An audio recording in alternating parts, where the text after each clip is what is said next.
BX1 ⁇ L'édito Fabrice Grosfilet.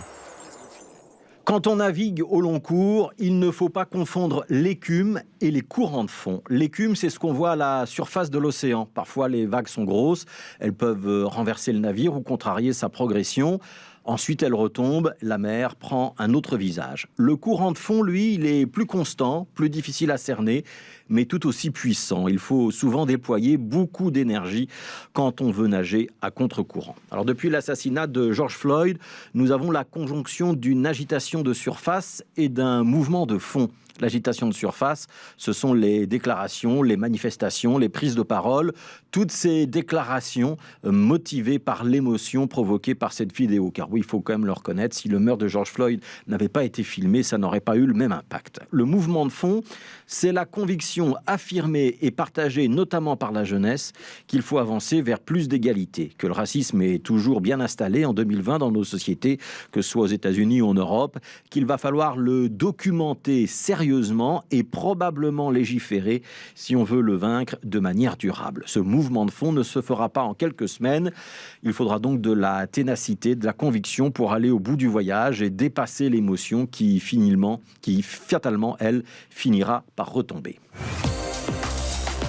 C'est donc dans ce contexte que le Congo célèbre son indépendance, dans ce contexte que le roi Philippe écrit à Étienne Tshisekedi, président congolais, un courrier où le roi des Belges reconnaît que les actes de violence et de cruauté ont bien été commis dans le cadre de la colonisation.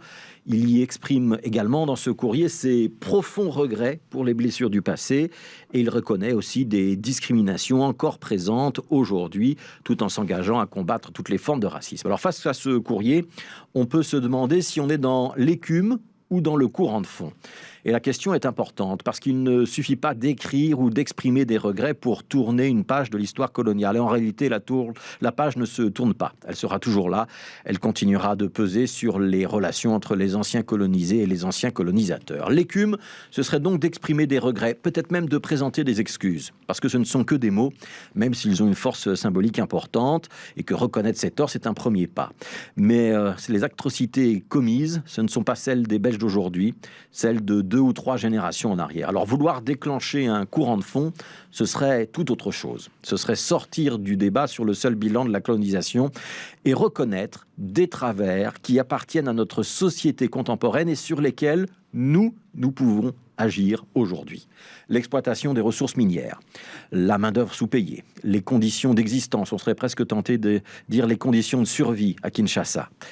La violence, la pauvreté, les crises sanitaires, les enfants orphelins, les viols, les incursions armées sur le territoire congolais, mais aussi sur le territoire belge, le racisme qui s'exprime sous forme d'insultes sur les réseaux sociaux ou dans la vie de tous les jours, la discrimination à l'embauche, l'accès au logement qui est plus difficile, les contrôles de police qui sont plus nombreux lorsqu'on n'a pas la peau blanche. Commencez par reconnaître ces phénomènes au lieu de les relativiser, de les justifier, de les nier, comme on l'entend souvent.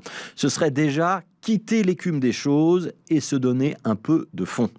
Faire en sorte que derrière le nom de George Floyd et les statues de Léopold II, qu'on déboulonnera ou pas, on parle aussi du racisme d'aujourd'hui, pas seulement de celui du temps des colonies.